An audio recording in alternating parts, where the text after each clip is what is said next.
C'est un tournant absolument majeur. Pour la première fois depuis l'invasion à grande échelle de l'Ukraine par la Russie le 24 février 2022, les présidents russes et états-uniens ont échangé directement sur la possibilité de mettre fin à la guerre en Ukraine, et ce, sans avertir l'Union européenne, l'OTAN ou même l'Ukraine. Alors, qu'est-ce que Trump et Poutine se sont dit? Pourquoi cet échange bouleverse la situation? Salut, c'est Hugo, j'espère que vous allez bien. C'est donc le sujet à la une des actualités du jour, une nouvelle fois exceptionnellement en voix off. Je reviens avec la caméra lundi. C'est donc lors d'un appel d'1h30 que le président américain Donald Trump et son homologue russe Vladimir Poutine ont échangé pour la première fois au sujet de la guerre en Ukraine. Alors on n'a pas de transcription exacte de l'échange, mais selon un message de Donald Trump qui a été publié sur son réseau social Truth Social, le président américain aurait notamment mis en lumière les grands bénéfices, je cite, que les États-Unis et la Russie pourraient avoir à travailler ensemble, et surtout, les deux dirigeants auraient convenu d'entamer des négociations immédiates pour tenter de mettre fin au conflit. Vladimir Poutine aurait déclaré à Donald Trump vouloir trouver, je cite, une solution de long terme via des pourparlers de paix. C'est donc un changement de ton assez important par rapport à celui de l'ancien président américain Joe Biden. Joe Biden qui dénonçait régulièrement l'agression russe, en référence donc à l'invasion illégale de l'Ukraine par la Russie depuis 2022. Par ailleurs, Joe Biden concentrait ses efforts avant tout dans l'aide financière et militaire pour tenter d'aider l'Ukraine à repousser l'armée russe de son territoire. Mais Donald Trump donc ici s'adresse à Vladimir Poutine comme un futur partenaire avec qui il pourrait dialoguer de manière simple et rapide pour trouver donc une issue à la guerre. Surtout qu'on en parlait encore il y a quelques jours, mais Trump a déclaré lors d'une interview sur Fox News cette semaine que l'Ukraine, je cite, pourrait être russe un jour. On est donc loin de la posture du précédent gouvernement américain. Par ailleurs, Trump a déclaré cela alors qu'il répétait vouloir sécuriser l'accès des États-Unis aux terres rares ukrainiennes en échange du soutien à l'Ukraine. On en parlait là aussi il y a quelques jours sur cette dimension et logique commerciale avec cet intérêt américain donc actuellement pour ces terres rares en Ukraine. Sauf que je le disais, cet appel a fait l'effet d'une bombe puisque ni l'Ukraine ni l'Union européenne n'ont été conviés à cet échange. Commençons donc avec la question de l'Ukraine. On vous en parlait hier. Trump a ensuite immédiatement appelé le président ukrainien Zelensky qui a donc en quelque sorte été mis devant le fait accompli de cet appel entre Trump et Poutine. Zelensky a d'ailleurs déclaré à ce sujet que ce n'était pas très agréable que Trump ait téléphoné au président russe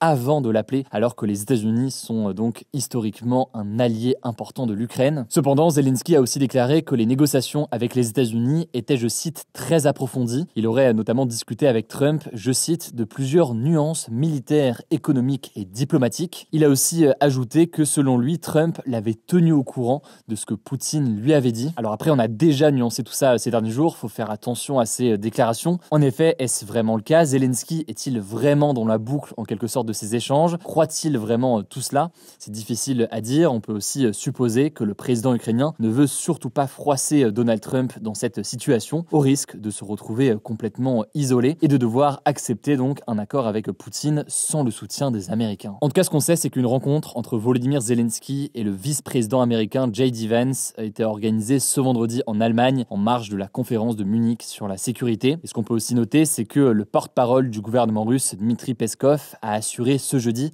que l'Ukraine participerait aux pourparlers de paix d'une manière ou d'une autre, à voir donc quelle forme ça prend et à voir donc dans quelle position se retrouvent Zelensky et l'Ukraine au moment de ces discussions sur la paix. Alors on va parler maintenant rapidement de la situation de l'Union européenne et de la France. Pour rappel, l'Union européenne soutient massivement l'Ukraine depuis le début de la guerre et vit donc très mal le sentiment qu'un accord se joue sans eux et un accord qui potentiellement n'irait pas dans leur sens ni dans le sens de l'Ukraine qui se retrouverait donc seule face à Poutine et Trump. La chef de la diplomatie européenne, Kaja Kallas, a réagi estimant, je cite, qu'aucun accord dans notre dos ne fonctionnera. N'importe quel accord aura aussi besoin de la participation de l'Ukraine et de l'Europe. On peut d'ailleurs noter que les chefs de la diplomatie française, allemande, polonaise, espagnole, italienne, ukrainienne ou encore britannique se sont réunis à Paris ce mercredi soir pour réagir à ces déclarations de Trump et Poutine. Par ailleurs, selon le chef de la diplomatie espagnole, José Manuel Álvarez, je cite, « Le monde n'est pas une jungle et nous avons un ordre mondial fondé sur la charte de l'ONU. Cette charte, elle indique notamment que toute négociation de paix doit inclure toutes les parties concernées. Il y a donc une crainte côté européen de ne pas se voir intégré à ces discussions. Il y a aussi la crainte d'un accord entre les États-Unis et la Russie qui se ferait en quelque sorte au détriment de l'Ukraine. On peut noter par exemple cette déclaration d'Emmanuel Macron qui a mis en garde contre une paix qui pourrait cacher en réalité, je cite, une capitulation de l'Ukraine. Pour rappel, l'Ukraine dépend massivement des États-Unis. Ici, Trump est clairement en position de force puisqu'il entend arrêter de financer l'armement pour l'Ukraine. Et il pourrait donc, par exemple, forcer Zelensky à accepter de perdre des terres qui ont été annexées illégalement par l'armée russe depuis 2022. Sans parler de ces terres qui ont été annexées par la Russie depuis 2022, on peut tout de même noter que le ministre américain de la Défense, Pete Hegseth, a notamment jugé irréaliste d'envisager un retour de l'Ukraine à ses frontières d'avant 2014, donc avant l'annexion de la Crimée par la Russie. Il a aussi estimé qu'une adhésion de l'Ukraine à l'OTAN, donc cette alliance militaire de pays occidentaux, n'était, je cite, pas réaliste, alors que c'est notamment ce que réclame l'Ukraine. Bref, beaucoup d'interrogations. Évidemment, il faut rester très prudent. On ne sait pas aujourd'hui ce qui va ressortir de ces discussions et quelle va être en quelque sorte la posture de Vladimir Poutine. Mais ce qui est certain, c'est que côté européen, il y a cette crainte que tout cela soit perçu comme une victoire pour Poutine. Et un certain nombre de responsables européens craignent donc que cela fasse penser à Poutine qu'il peut ainsi envahir d'autres territoires à l'avenir. En tout cas, il y a eu des nouvelles déclarations ces dernières heures puisque le vice-président américain J.D. Vance a déclaré ce vendredi que l'Union européenne devrait participer aux négociations aux côtés des États-Unis, de la Russie et de l'Ukraine. On verra donc ce qu'il en est, sachant qu'en parallèle, Trump a évoqué une rencontre avec Poutine, probablement en Arabie Saoudite, mais sans donner de date précise. Même chose d'ailleurs du côté russe, où aucune modalité précise n'a été communiquée. Ni Zelensky, ni les responsables européens n'ont été mentionnés pour cette rencontre. On continuera donc évidemment à suivre la situation, mais ça me semble intéressant de faire un point aujourd'hui. C'est au passage l'un des nombreux sujets évoqués dans l'une des dernières interviews qu'on a publiées sur notre chaîne YouTube dédiée au grand format. C'est mon interview de l'ancien ministre des Affaires étrangères et ancien Premier ministre Dominique de Villepin. Il donne sa vision de la situation et notamment la question du poids de la France et de l'Union européenne par rapport aux États-Unis. Pour écouter cette interview, la chaîne YouTube des grands formats est en description. Autrement, c'est sur notre podcast où on publie les actus du jour et les interviews. Vous tapez Hugo Décrypte, vous allez pouvoir le retrouver. Je vous laisse avec Valentine pour les actualités en bref et je reviens juste après. Merci Hugo et bonjour à tous. On commence avec cette actu. Donald Trump a annoncé ce jeudi vouloir imposer des droits de douane réciproques au reste du monde. Concrètement, il taxerait les autres pays au même niveau que ce qu'il impose aux produits venant des États-Unis. Pour comprendre, c'est un peu la logique de œil pour œil, dent pour dent. Aucune échéance précise n'a été donnée sur l'application de ces mesures de réciprocité, mais d'après un responsable de la Maison-Blanche, elles devraient pouvoir être mises en place début avril. À noter qu'une hausse des taxes de douane implique généralement une hausse des prix des produits concernés. Alors ça s'inscrit dans une volonté du président américain de taxer plus fortement les produits en provenance du monde entier pour rétablir l'équité dans les relations commerciales et protéger l'industrie américaine de la concurrence. Depuis le début de son second mandat, le président américain s'est lancé dans une guerre commerciale contre certains partenaires économiques des États-Unis, comme le Canada, le Mexique, la Chine ou encore l'Union européenne. Il a par exemple déjà imposé 10% de droits de douane additionnels sur les produits chinois et bientôt 25% de droits de douane sur l'acier et l'aluminium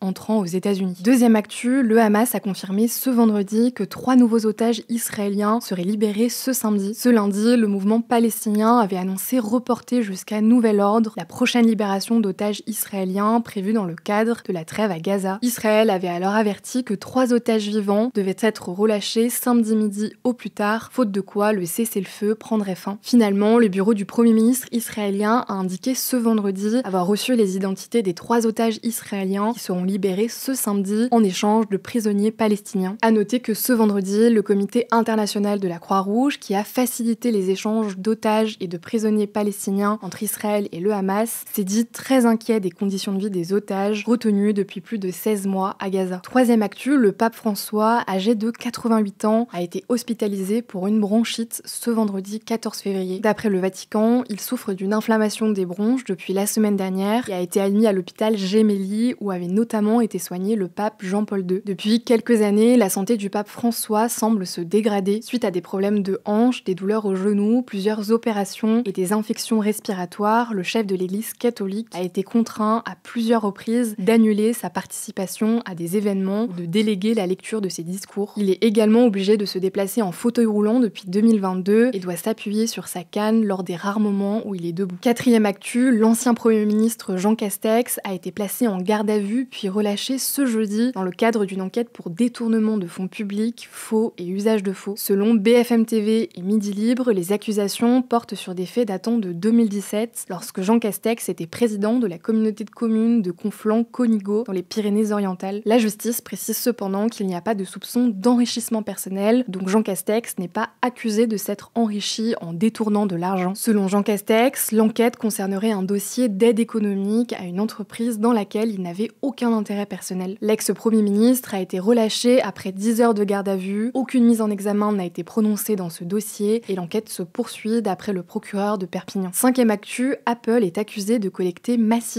et sans consentement les enregistrements de son assistant vocal Siri. Selon Radio France et Le Monde, la Ligue des droits de l'homme a porté plainte pour violation de la vie privée, traitement illicite des données personnelles et pratiques commerciales trompeuses. Cette plainte s'appuie sur les informations du français Thomas Le Boniec, 29 ans, un ex-employé d'Apple devenu lanceur d'alerte. Il confie notamment avoir pu écouter des utilisateurs parler de leur vie privée sans que ceux-ci aient conscience d'être enregistrés, ce qui peut parfois arriver par exemple lorsque Siri est déclenché par erreur. On vous met des liens en description si jamais ça vous intéresse d'en savoir plus sur ces révélations. Et enfin, dernière actu, les Français passent de plus en plus de temps sur Internet, selon une étude menée par Médiamétrie en 2024. Les Français passent en moyenne 2h40 chaque jour sur Internet, contre 2h06 en 2019. Selon Médiamétrie, toutes les générations sont concernées par cette augmentation, et ce sont les plus de 65 ans qui ont connu la plus grande augmentation, 82% par rapport aux chiffres de 2019, atteignant donc 1h53 par jour en moyenne. La génération des 15-24 ans est quant à elle celle qui passe le plus de temps sur Internet, à savoir 4h21 par jour. Le rapport de Médiamétrie montre également une forte hausse de l'utilisation de l'intelligence artificielle. Selon l'organisme, en décembre 2024, près d'un Français sur 5 utilise les outils d'IA conversationnelle, soit 12,2 millions de personnes. Merci beaucoup Valentine pour ces actualités en bref. Le flashback du jour, c'est le suivant. Il y a 20 ans, le 14 février 2005, 3 anciens employés de PayPal, Steve Chen, Chad Hurley et Jawed Karim,